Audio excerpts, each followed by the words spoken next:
Yes, I know, David Aspie is kind of a dude. Past 3 days, I've done a carb load, about 500 grams of carbohydrates per day.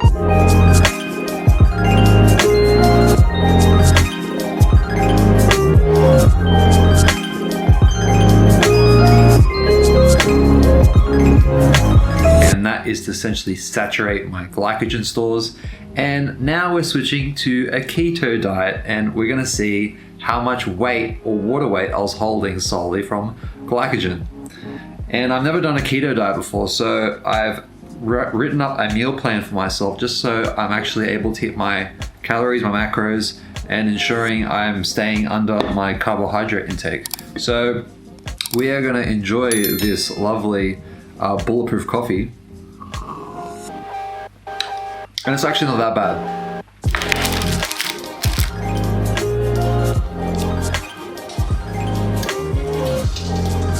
A ketogenic diet can be hard, especially when you're a pescatarian like me, but a lot of people forget to get in their fiber, their veggies, and the minerals. Now there's some special veggies that are super easy and delicious to incorporate in a keto diet, and one is that capsicum relish. Capsicum is fantastic for your vitamin C, some minerals. They're super sweet and they're low in carbohydrates. And same with the pickles. You got low carbohydrates, but it's got great form of minerals and sodium. So let's dig in.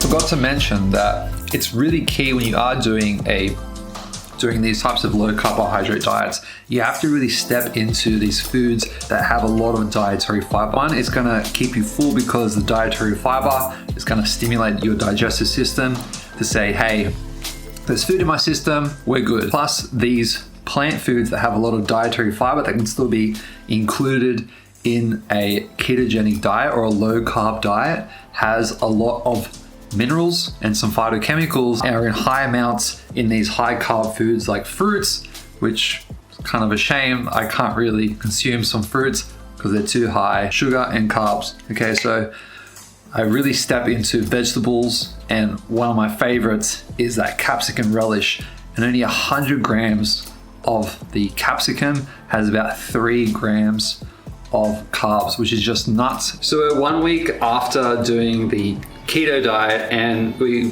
wanted to see how much glycogen or how much water we're holding in our bodies from carbohydrates, okay? And I started off at 81.3 kilos on my first carb load day, which increased to 81.6. And then after 4 days of keto, I dropped down to about 80.5 kilos. And I did a full 7 days of keto, and my body weight kind of hovered around that range. There was some kind of like hidden gems that I found when I did try this, and I want to go through a few of those. One is that I found myself actually quite dehydrated because normally I eat a lot of fruit. I'm talking, if I was to put it in weight, probably put it around the 1 kilo mark of fruit per day. It's just, I love how sweet, hydrating, and refreshing fruit is, especially around workouts. It really fuels me and hydrates me, which is a key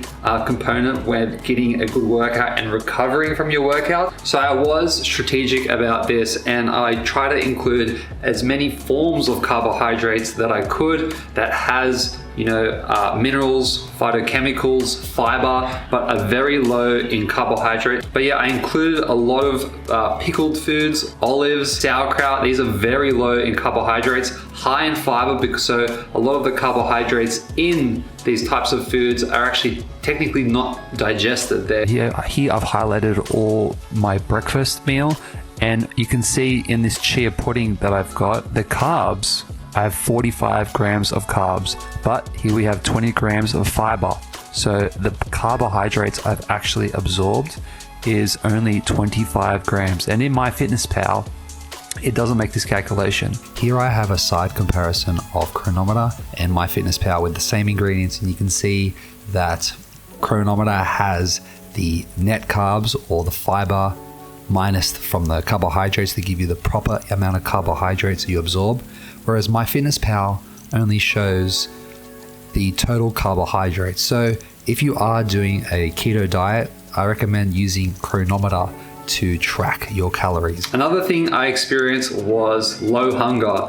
I didn't find myself really getting starving, and to tell you the truth, I think there's nothing wrong with being hungry. A lot of people think that insulin is bad and getting hungry is bad. It's a healthy mechanism in the body, right? And I like being hungry. I like sitting down with a meal, hungry, and then eating my meal. And to tell you the truth, the fact that I had to like sit down with meals that I wasn't really too keen on. A symbiotic relationship with your body, and your body will crave certain foods. This can be depending on, you know, your life stage. It could be the season, it could be the climate, like where you live. All these variables affect what foods you eat. For example, if you know you're watching someone that is living in Bali and they're having dragon fruit, all these types of amazing fruit and vegetables, and then you're in the UK where it's cold, I'm telling you the truth, you're not going to be eating dragon fruit. You're going to be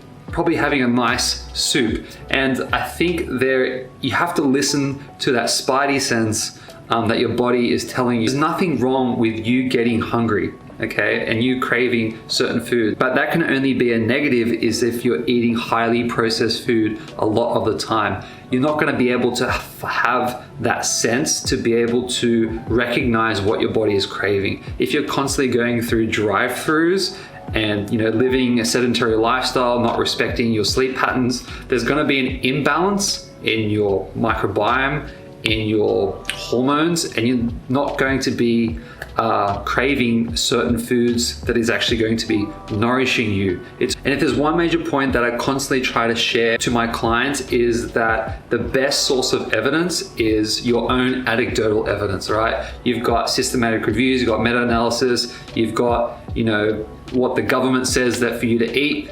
But honestly, you take that as your second layer of what you choose to eat. But the first thing is how food responds to yourself. That is the best indicator of what diet you should be on. So what I find, especially for myself, a lot of these dietary changes I make, they're again in relation to what my body needs, seasonally, climate, my life stage, my goals. These are all variables that change my dietary choices. I've had parts of my life where, you know, I did intermittent fasting and I was fine to have coffee in the morning and have my first meal around midday. Right now, I enjoy having breakfast. One goal of mine is to essentially put on some muscle, some size, and I think it's a priority for myself right now, and especially what I'm craving, is to have meals from 7 to 7. Anyways, I'm Mike. I'm an accredited nutritionist. If you are looking for any programs, whether you want to build muscle, lose fat, if you want a dietary analysis, don't be shy. Message me over on my Instagram and let's get to work on your health goals, okay? Don't forget to like this video and subscribe to the channel. Hit the notification bell because we're doing plenty of more educational content, recipes. Yeah, I'll see you